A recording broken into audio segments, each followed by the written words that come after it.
we played Sunday at 1 o'clock here, 2 o'clock there, and then we didn't get back here until 3 o'clock Monday. So just didn't have the best of travel in order to get back, and I just didn't know about our juice today. And I thought our guys were really dialed in. And yesterday, school starting, and then today, so we basically had a 1 day prep because we didn't do much Monday, just given the travel difficulties. But I thought Karan Boyd was phenomenal to hold a guy who averages, 25 to 15, and to hold that guy to 5 of 18. Jordan Riley is a really tough cover. And then I thought Will Berg was just tremendous. Giovanni was getting way too many easy looks early.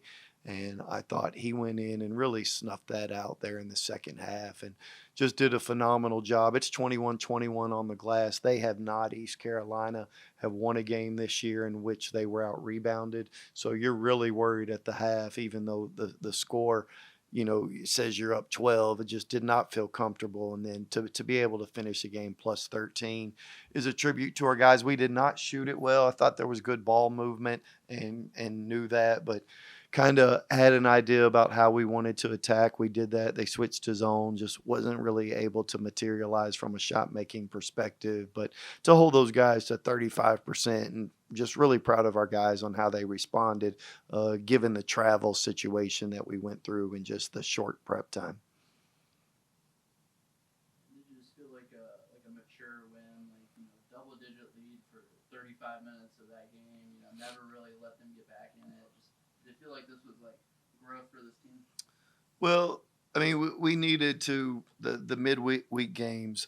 Just we haven't played well, and just didn't come out with the energy that we needed in order to handle and play in order to be competitive against Rice. And we needed to sustain it. I mean, if you go back and look at their scores, they're down 12 or 14, 17 in the first half.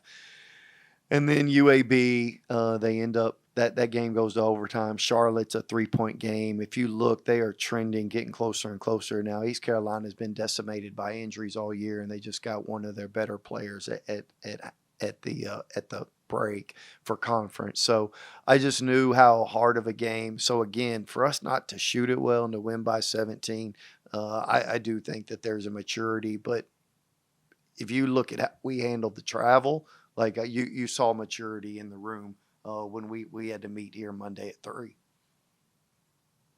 You mentioned like Karan, the job that he does. Just what impresses you the most? You see this guy day to day, just about his process, like the studying that he does, like everything that goes into what he like shutting down number one guys on the other team. What impresses you the most? Yeah, I mean, long-term consistency is better than short-term intensity, and that's what you see. He's sustainable. Like you get a lot of guys that can go out there and they can defend for 3 or 4 or 5 possessions and they look intense, but he's got consistency the whole game, and it's sustainable. It isn't that you don't see a drop off. I mean, what you see the first minute is the same thing you see at the 38th minute, and just that's what you're impressed by day in and day out. And we need to do right by KG and Karan, two seniors that we have on this team. We need to make sure that everybody's putting in the energy and the focus. And I thought our staff did a tremendous job in just getting together off a quick turnaround in the presentation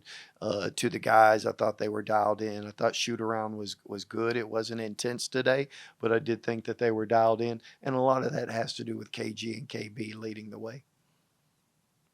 How much more of an impact is it when Cromboy's looking at score double digits? Yeah, I mean, you saw it Sunday, right? The 17-7 was a huge part of it. And I thought, especially early, I thought the ball movement was good. I thought we were taking good shots. I know that they weren't falling, but if you go and look at him, I mean, he's 4 for 4 on twos. We get some cuts out of him off of what we would reference as a glide cut, off of the ball getting to the high post. KG's able to hit him there. He's obviously able to offensive rebound. I thought he got fouled on the last one, and there was a push down on 10. But all that to say, he shows up every day. You're never going to hear him complain. And I mean, you can just look at the box score and see a guy who's plus 28. And with KG, it seemed like he had like the passing, incorporated a little bit more. He was finding guys. I think 3 assists, probably more with the fouls that he got.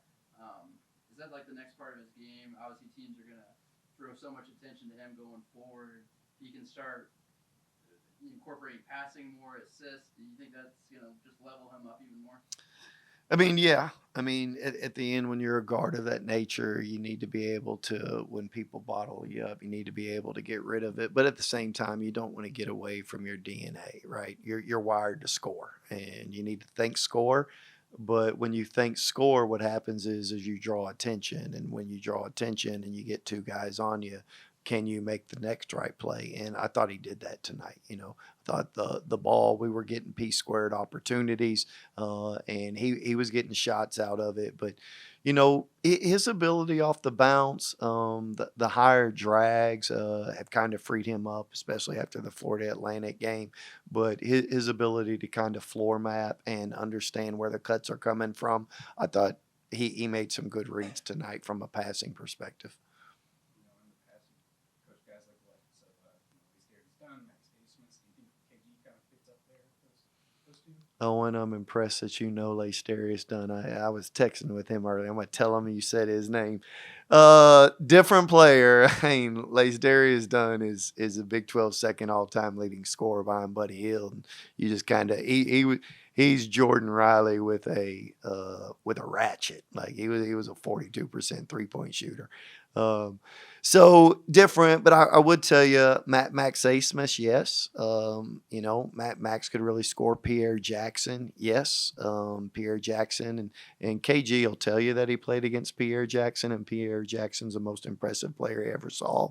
But those are two guys that, now both of those guys, Max was not a 1, turned into a 1. We turned him into a 1 after his freshman year, but he finished second in the country behind some guy named Edwards who now plays for Minnesota in being able to make threes. But I think KG has that ability. What I'm impressed by is KG's always been able to handle and shoot.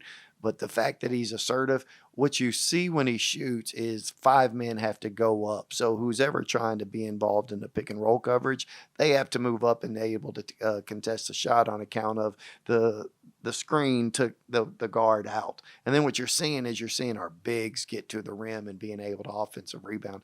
I attribute a lot of Will's offensive rebounds on Saturday. Some of it was him getting his own misses, but you can go back and look, and some of it is just KG drawing attention. And somebody's got to contest the shot because you don't want to leave it uncontested. And I think that's what you're seeing more backside offensive rebounds because of KG's assertiveness.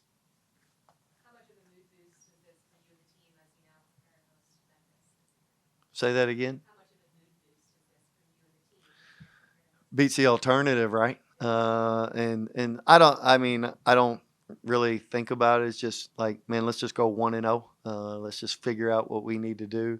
I honestly know zero about Memphis, and I really just jump into whatever's next. But you definitely need to be able to take care of games at home. So we needed to do that. So all of that to say, North Texas I thought was a move in the right direction, and now a week later, I think this is a move in the right direction.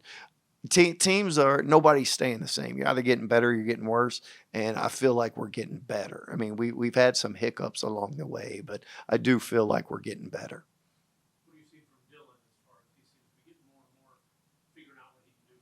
Yeah, under control. I mean, he texted me after the first game, and he used a term that I use, like, I don't have the apperceptive mass. And I'm like, I'm impressed that you can remember that I use that term. But his library of knowledge, I thought in the North Texas game, when he plays big minutes, I just thought his eyes were big the first 4 minutes. Then you kind of watch him settle down. He's very, very coachable. I mean, he's one of those guys. There's sometimes you tell a player something, and it's 5, 6, 7 games before they really understand what you actually need them to do. He's actually been able to incorporate stuff the following game or the following practice, and really just impressed about how under control he's played. We didn't see that against North Texas, but there was one instance of it, but he's playing more and more under control. We didn't see it at all against Florida Atlantic, but if you go back and look at these last 2 games, he's done a good job of just being under control. We've got to increase his physicality. He's just got to do more from a defensive rebound standpoint of not only checking out, but he's got to maintain his checkouts. Coach, Memphis on Saturday is going to be pretty snowy, allegedly, forecast. So this kind of, does that alter your preparation a little bit? Do guys get in here a little bit earlier? Is there a sort of a different mindset there, or is it all the same when you kind of come in? You know more than I do. I heard it was going to snow. I don't have social media. I don't look at anything. So if it's not on the front page of ESPN, like I do not know. I'll check scores, but only check scores if we win. Like if we lose, I have no idea what scores are for like a week. So all that to say, snow is starting when? Should be starting on Friday. And it's continuing till when? Saturday, and then it may taper off Saturday night, according to the TV. How much? How much snow? Some models say upwards of 8 inches. Some say upwards of 13 inches. 13 inches. So the minimum you've seen is 8?